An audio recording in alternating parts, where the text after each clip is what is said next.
Shalom rekan-rekan dimanapun kita berada saat ini. Kita bersyukur kita boleh berjumpa lagi di dalam channel kita Brontis Production di dalam acara ngopi ngobrolin perkara iman.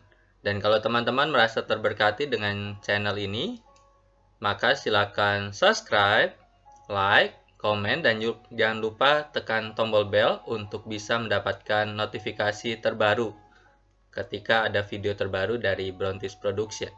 Teman-teman, hari ini kita akan membahas sebuah topik, yaitu belajar dari Nabi Yeremia menghadapi nabi palsu.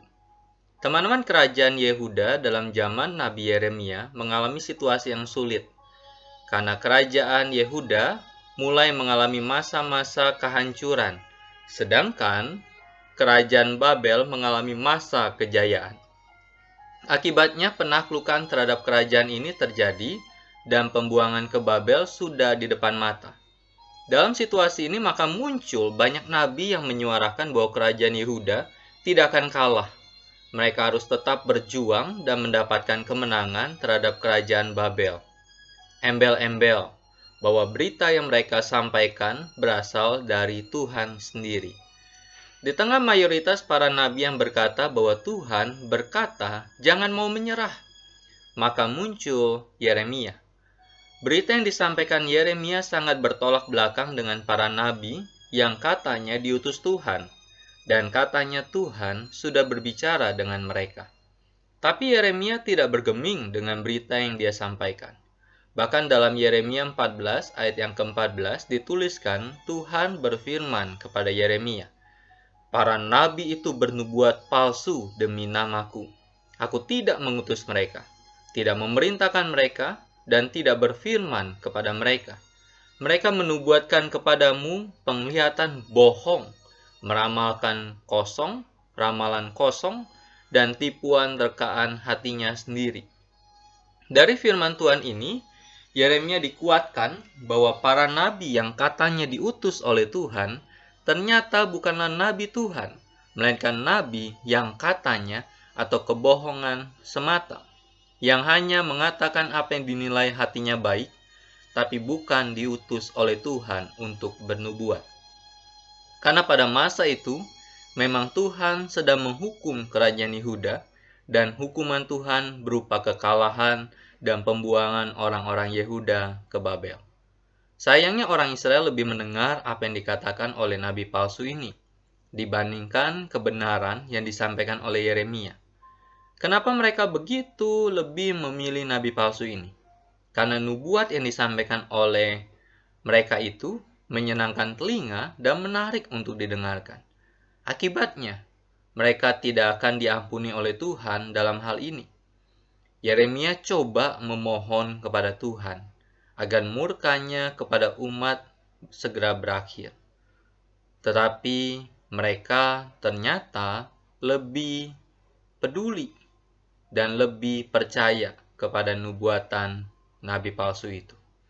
Fenomena nabi palsu adalah fenomena yang akan selalu ada dalam kehidupan orang Israel, termasuk orang Kristen dari setiap abad dan zaman. Karena nabi palsu sangat jarang menyampaikan nubuatan yang menakutkan, melainkan yang menyenangkan telinga dan selalu baik-baik dan penuh dengan berkat-berkat. Stempel untuk mensahkan nubuatan mereka adalah ini dari Tuhan. Tapi benarkah itu dari Tuhan? Maka pembuktian dari nubuat itu menjadi hal yang perlu diuji, dan khususnya di zaman saat ini. Apakah Tuhan tetap mengutus nabi-nabinya? Untuk apakah Tuhan mengutus nabi-nabinya?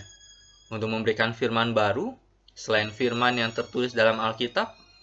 Bukankah 3 jabatan yang dimiliki oleh Tuhan Yesus sebagai imam, nabi, dan raja? Bukankah 3 jabatan ini dimiliki oleh Tuhan Yesus dan Dia yang merupakan puncak dari semua imam, semua nabi, dan semua raja? Lalu untuk apakah ada lagi nabi atau orang yang menyematkan gelar nabi pada dirinya? Karena itu saya meyakini bahwa firman Tuhan yang tertulis dalam Alkitab sudah lengkap, utuh, dan tidak perlu ditambahkan lagi. Karena itu tidak perlu ada orang atau nabi yang diutus oleh Allah untuk memberikan firman atau nubuatan yang lain di luar Alkitab. Kalau ada dan cenderung yang baik dan menyenangkan telinga, maka orang itu memposisikan diri lebih tinggi dari Kristus atau mau menyerupai Tuhan Yesus. Dan orang itu pasti nabi yang bukan dari Tuhan, melainkan nabi palsu. Apakah pengataan nabi palsu bisa terjadi?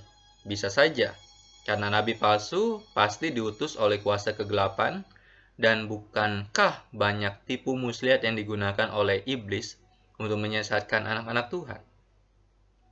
Jadi dalam ngopi hari ini, saya bisa katakan bahwa jika ada orang yang berkata dia nabi, atau orang yang mengutip perkataan orang yang dia katakan itu nabi, dan nabi itu telah bernubuat di luar nabi dalam Alkitab, maka saya percaya bahwa itu adalah nabi palsu, yang bukan dari Allah.